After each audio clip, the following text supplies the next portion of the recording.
This is Mick Foley. This is Harley Race. This is Shelton Benjamin. This is Mr. Wonderful Paul Orndorff. This is the Monster Abyss. And this is Daniel Bryan. This is JBL, and you're watching the MWF. Be there live.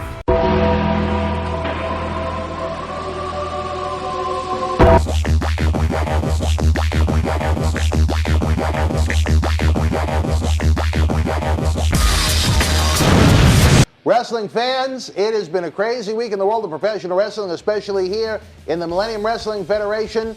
Not the typical setup we have here. I'm Dan Mirade, of course, along with longtime MWF associate, Mr. Dave Carter. Dave, welcome to Ultra.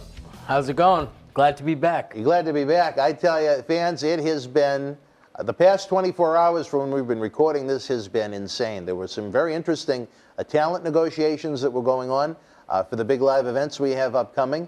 And then it just seems like the world fell apart. The NBA announced that they were postponing the season. Then Donald Trump announced that the phone's going nuts now. People can't fly out to Europe. WrestleMania is up in the air. WrestleCon is up in the air. We have our own live events, Saturday night, March the 28th.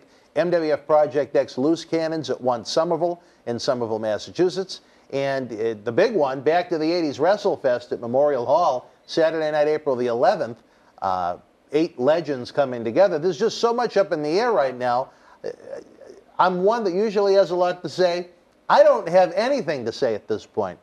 It's exhausting. It's crazy. And I can almost say a lot of people have said never experienced anything like it. But here in the history of the MWF, maybe to try and give fans something of interest here, I think back to the story I was just telling when we walked in, the first event we ever had back in 2001. My little stint with WWE was done. My buddy Ed Cohen, the late Ed Cohen, said they had no more need for me at that point because of everything going on with the WCW and whatnot. So 21-year-old me, 20-year-old Neil Manolian said, you know what? The MWF is going to come to life. It's going to be great. When was the first event booked? September of 2001. We had Road Dogg fresh from WWE doing DX. We had we actually had Jerry the King Lawler, but he was in the middle of divorce court, so he got replaced with his son, Grandmaster Sexay. We had the late Superfly Jimmy Snuka. We had Little Guido and Chris Chetty from ECW. The reaction from the fans was great, and then 9/11 happened. And it was just an eerie time in the world. I mean, at one point, people didn't even want to open their mail because of the anthrax threat. And people weren't leaving their house to do much of anything. So what I thought was going to be an outstanding debut. It wasn't bad, especially by independent standards of the year 2001. But I mean, what it could have been, maybe what it should have been, was very disappointing. It's a lot to take in and a lot to think about. It's a lot to take in and a lot to think about. And now I sit here again. The MWF, it's a new year, a new decade, a new chapter of the organization. We had that blockbuster live event December the 28th at Memorial Hall as part of our holiday headlocks. We've had MWF Ultra each Thursday, but there's been so much going on talent-wise. I mean, we haven't even announced a lot of the great talent coming to back to the 80s WrestleFest. I don't even want to say their names right now because so much, again, is up in the air. But I mean, names that diehard wrestling fans are going to be very, very familiar with. Talent from outside of New England that's going to be coming in from all over the country. And it's just, what's going on? What's happening? When it's out of your control, it's frustrating enough to do this when it is in your control. But when you have no control over it, it's like, it's a weird feeling. I'm not even, and you know me, I get angry about certain things. Oh, yeah. I'm not even angry at this point. I'm just bewildered, maybe is the right word, bewildered. The professional wrestling industry, folks, it's a tough one. I've always said if you want to get in it, do it right. And we've tried to do it right. And again, here we are at the mercy of Mother Nature. I don't know. Is that what we're at the mercy of at this point? Yeah, Mother pretty much. Nature, please get rid of the coronavirus. Exactly. They brought in this, And I have my thoughts about the coronavirus. I think people may be a little bit too worked up about it. But absolutely, at the end of the day, a lot of people are going to go with, they want to be safe rather than sorry. Exactly. So Dave is going to be back with us. We're going to be doing the Wrestling Insiders talk show.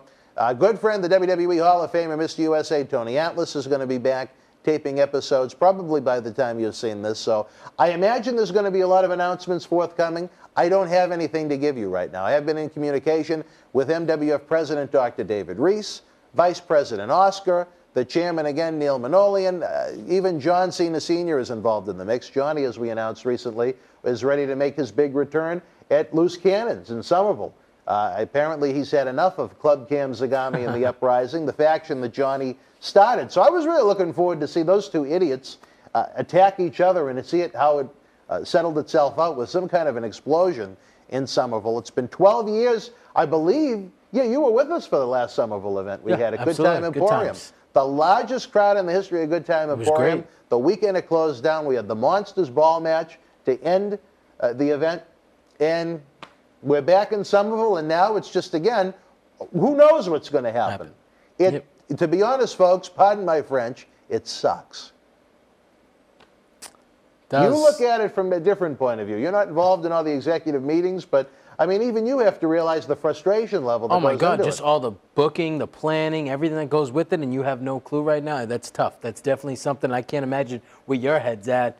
You know, I just feel for you and hope everything works out, you know, everything that works out for you. We're happy to have you here. You can help keep my head turned on. Absolutely. Our wrestling fans, that is all we can give you right now. There's a lot of unknown. As far as WrestleCon itself goes, again, that's not an event we're producing. We're part of it. WrestleCon.com is going to have all the information on that. For our live events, continue to stay tuned to the videos and anything other than that on social media, as well as BostonWrestling.com. For Dave Carter, I'm Dan Mirade. Who knows when we'll see you again? Will life be the way it is in a week? Are we going to turn into Italy? Are we going to turn into The Walking Dead? Oh, I hope not. I have no idea. We'll see you next time, folks. Be well. I don't know what else I could say.